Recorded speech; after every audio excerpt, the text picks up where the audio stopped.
Hello guys, welcome back to my YouTube channel. ಎಲ್ಲರೂ ಹೇಗಿದ್ದೀರಾ? I hope ಎಲ್ಲರೂ ಚೆನ್ನಾಗಿದ್ದೀರಾ ಅಂತ ಭಾವಿಸ್ತಾ ಇವತ್ತಿನ ವಿಡಿಯೋನ ಸ್ಟಾರ್ಟ್ ಮಾಡ್ತಾ ಇದ್ದೀನಿ.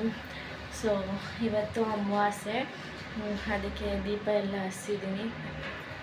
ಬ್ಯಾಕ್ ಕ್ಯಾಮ್ರಾಗ ತೋರಿಸ್ತೀನಿ. ನೋಡ್ತಾ ಇರ್ಬೋದು, ಎಲ್ಲ ಕ್ಲೀನ್ ಮಾಡಿ ದೀಪ ಎಲ್ಲ ಹಚ್ಚಿದ್ದೀನಿ. ನಮ್ಮಪ್ಪ ಇದು ನಮ್ಮ ಅಜ್ಜಿ. ದೀಪ ಎಲ್ಲ ಹಚ್ಚಿದ್ದೀನಿ. ಇವತ್ತು ಅಮಾವಾಸ್ಯೆ ಆಗಿರೋದ್ರಿಂದ ವ್ಲಾಗ್ಸ್ ಮಾಡಿ ತುಂಬ ದಿನಗಳೇ ಆಗೋಗಿತ್ತು. ಯಾಕೆಂದರೆ ಅಲ್ಲಿ ಇಲ್ಲಿ ಒಂದಲ್ಲ ಒಂದು ಪ್ರಾಬ್ಲಮ್ಸ್ ಬರ್ತಾನೆ ಇದೆ. ಅದ್ರ ಮಧ್ಯೆ ವ್ಲಾಗ್ಸ್ಗಳನ್ನೆಲ್ಲ ಮಾಡೋದಕ್ಕೆ ಆಗ್ತಿರ್ಲಿಲ್ಲ. ಇನ್ಮೇಲೆ ಕಂಟಿನ್ಯೂಸ್ಲಿ ವ್ಲಾಗ್ ಮಾಡೋಣ ಅಂತ ಅಂದ್ಕೊಂಡಿದ್ದೀನಿ. ಸೊ ವ್ಯೂವ್ಸು ಕಡಿಮೆ ಇರೋದ್ರಿಂದ ಬೋರ್ ಆಗುತ್ತೆ, ವ್ಯೂಸ್ ಕಡಿಮೆ ಬರುತ್ತೆ ಅಂತ. ಸೊ ನಾನು ಕಂಟಿನ್ಯೂಸ್ಲಿ ವೀಡಿಯೋ ಹಾಕಿದ್ರೆ ಮೇ ಬಿ ನನ್ನ ಒಂದು ಯೂಟ್ಯೂಬ್ ಚಾನಲ್ ರೀಚ್ ಆಗ್ಬೋದೇನೋ ಅಂದ್ಕೊಂಡು ಇನ್ಮೇಲೆ ಕರೆಕ್ಟಾಗಿ ವೀಡಿಯೋಸ್ ಮಾಡೋಣ ಅಂತ ಅಂದ್ಕೊಂಡಿದ್ದೀನಿ. ನಿಮ್ಮೆಲ್ಲರ ಒಂದು ಸಪೋರ್ಟ್ ನನಗೆ ತುಂಬ ಇಂಪಾರ್ಟೆಂಟ್. ನೋಡ್ತಾ ಇರಿ, ವ್ಲಾಗ್ನ ಕಂಟಿನ್ಯೂ ಮಾಡ್ತೀನಿ. ಸೊ ನಮ್ಮ ಮನೆಯಲ್ಲಿ ದೋಸೆ ಬ್ಯಾಟರ್ ರೆಡಿ ಇದೆ. ನಾನು ಇಡ್ಲಿ ಮಾಡೋಣ ಅಂತ ಅಂದ್ಕೊಂಡಿದ್ದೆ, ಬಟ್ ಇಡ್ಲಿ ಕರೆಕ್ಟಾಗಿ ಎದ್ದೊಳ್ಳಿಲ್ಲ. ಏನಕ್ಕೆ ಅಂತ ಗೊತ್ತಿಲ್ಲ. ಅದಕ್ಕೆ ಅದರಲ್ಲೇ ದೋಸೆ ಹಾಕ್ಕೊಂಡಿದ್ದೆ. ಅಮ್ಮಂಗೆ ಬಾಕ್ಸ್ಗೆ ಅದನ್ನೇ ಹಾಕ್ಕೊಟ್ಟಿದ್ದೆ.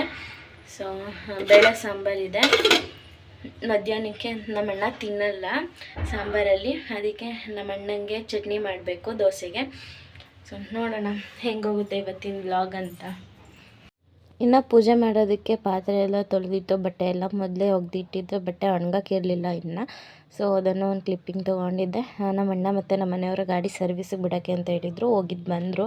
ನಿಮ್ಮ ಹತ್ರ ಇನ್ನೊಂದು ವಿಷಯ ಕೂಡ ಶೇರ್ ಮಾಡ್ಕೊಳ್ಳೋದಿತ್ತು. ನಾವು ಪ್ಯಾಸೆಂಜರ್ ಆಟೋ ಕೂಡ ತೊಗೊಂಡ್ವಿ. ಒಂದು 15 ಡೇಸ್ ಮೇಲೆ ಆಗಿದೆ. ಸೊ ಅವಾಗ ವ್ಲಾಗ್ಸ್ ಮಾಡಿರಲಿಲ್ವಲ್ಲ, ಸೊ ಹಾಗಾಗಿ ಇವಾಗ ಶೇರ್ ಮಾಡ್ಕೊತಾ ಇದ್ದೀನಿ. ಕಂಗ್ರ್ಯಾಚುಲೇಷನ್ಸ್, ಆಟ ತಗೊಂಡಿದ್ದೀರಲ್ಲ ಅದಕ್ಕೆ. ಆಯ್ತಾ ನಿದ್ದೆ? ಆಯಿತು. ಫೋನನ್ನು ಚೆನ್ನಾಗಿ ನೋಡಿ. ಇನ್ನು ಇವತ್ತು ಅಮಾವಾಸ್ಯೆ ಆಗಿರೋದ್ರಿಂದ ಆಟೋಗೆ ಪೂಜೆ ಮಾಡಿಸ್ಬೇಕಾಗಿತ್ತು. ಸೊ ನಮ್ಮ ಮನೆ ಕೆಳಗಡೆನೇ ಆಂಜನೇಯ ದೇವಸ್ಥಾನ ಇತ್ತು, ಅಲ್ಲಿಗೆ ಪೂಜೆ ಮಾಡಿಸೋಣ ಅಂತ ಹೇಳಿ ಆಟೋ ಎಲ್ಲ ವಾಶ್ ಮಾಡಿಸ್ಕೊಂಡು ಇಲ್ಲೇ ಬಂದ್ವಿ. ಪೂಜೆ ಮಾಡಿಸೋದಕ್ಕೆ ಅಂತ ಹೇಳಿಬಿಟ್ಟು ಪೂಜೆ ಸಾಮಾನು ಮತ್ತು ಹೂವು ಎಲ್ಲ ತೊಗೋತಾ ಇದ್ವಿ ಇಲ್ಲೇ. ಸೊ ನೋಡ್ತಾ ಇರ್ಬೋದು, ಒಳಗಡೆ ಬಂದು ಎಲ್ಲ ಕೊಟ್ವಿ. ಪೂಜಾರು ಕೂಡ ಎಲ್ಲ ರೆಡಿ ಮಾಡ್ಕೊತಾ ಇದ್ರು ಪೂಜೆಗೆ ಅಂತ ಹೇಳಿಬಿಟ್ಟು. ತುಂಬ ಚೆನ್ನಾಗಿ ಮಾಡಿಕೊಟ್ರು. ಆ್ಯಕ್ಚುಲಿ ಆಟೋ ಪೂಜೆ ಎಲ್ಲ, ದೇವ್ರ ಪೂಜೆ ಕೂಡ ತುಂಬ ಚೆನ್ನಾಗಾಯಿತು. ಈ ದೇವಸ್ಥಾನದ ಬಗ್ಗೆ ಹೇಳಬೇಕು ಅಂತಂದರೆ, ನಾನು ನೋಡಿದಾಗ್ಲಿಂದನೂ ಇವರೇ ಪೂಜಾರರು. ತುಂಬ ವರ್ಷಗಳಿಂದ ಇಲ್ಲಿ ಪೂಜೆ ಮಾಡ್ತಾರೆ.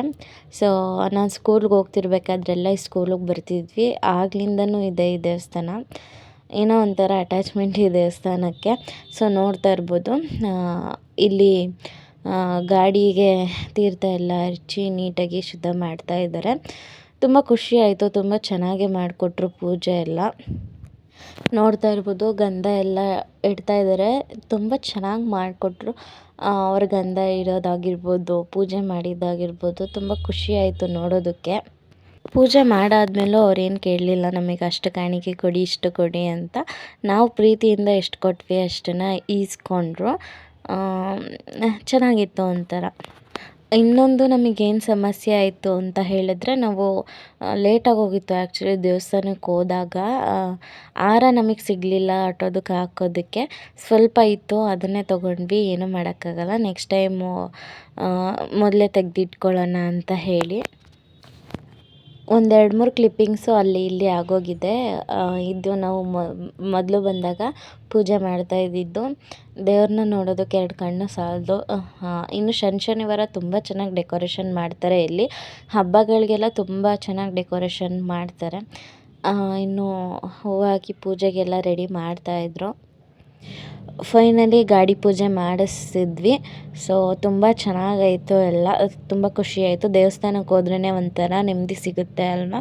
ಸೊ ನಾವು ಅಲ್ಲಿಂದ ಬಂದು ಮನೆಗೆ ಬಂದು ಇವರಿಗೆ ಊಟ ಹಾಕ್ಕೊಟ್ಟು ನಾನು ಊಟ ಮಾಡಿ, ಮನೇಲಿ ಎಲ್ಲರೂ ಊಟ ಮಾಡಿ ಮಲ್ಕೊಂಡ್ವಿ.